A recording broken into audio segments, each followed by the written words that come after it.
La mise en place d'une démarche de prévention structurée a pour objectif d'améliorer à la fois les conditions de travail des salariés et la qualité de prise en charge du bénéficiaire. Pour cela, l'engagement de la direction, la mobilisation de l'ensemble des salariés et la nomination et formation d'animateurs prévention sont indispensables. Je suis Dounia, responsable de secteur et animatrice prévention.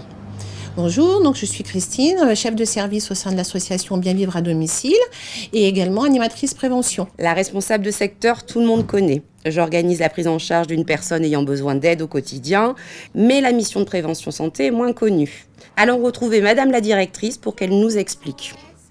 Donc BVAD s'inscrit dans le projet Ergodom 03 avec le conseil départemental et d'autres associations pour avoir une prévention concernant notre secteur d'activité dans lequel il y a beaucoup d'accidents du travail et beaucoup d'arrêts maladie.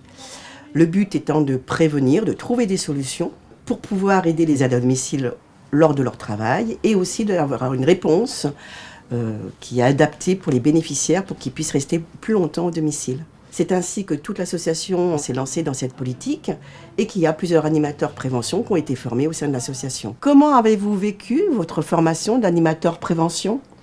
Alors c'est vrai qu'on n'avait pas de compétences spécifiques dans la prévention, donc ça a été un challenge pour nous aussi d'accepter de faire cette formation et ça nous a permis effectivement d'y voir plus clair dans l'analyse qu'on pouvait faire avec les salariés et les situations qu'elles pouvaient rencontrer à domicile. Tous ces apports ont permis de mettre en place des actions au sein de la structure, dont les échanges de pratiques. Allons voir comment ça se passe. Alors l'objectif des échanges de pratiques, c'est que vous puissiez déjà vous rencontrer, parce que vous ne voyez pas souvent, et que vous puissiez évoquer ensemble vos difficultés que vous rencontrez au domicile, et puis que vos responsables puissent les écouter. On essaie après de vous apporter des réponses. Et puis aussi, dans un premier temps, c'est que vous puissiez vous donner entre vous des astuces, parce que vous avez toutes des techniques qui vous permettent de travailler en santé-sécurité et qui pourraient aider certaines de vos collègues. Alors déjà, c'est très bien d'avoir des échanges de pratiques. On voit des collègues qu'on n'a pas l'habitude de voir. On évoque des cas qui sont des fois difficiles et on peut arriver à trouver des petites astuces.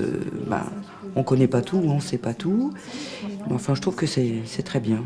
La formation PRAPS nous a apporté aussi beaucoup de connaissances sur le matériel pour justement, pareil, l'utilisation, la sécurité des bénéficiaires et notre sécurité aussi.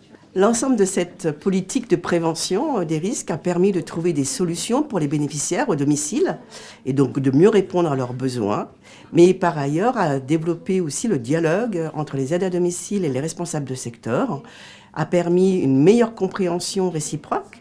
Par ailleurs, au sein de l'association, l'absentéisme est en légère diminution et on peut penser que cette prévention contribue à un meilleur bien-être et donc présence des aides à domicile.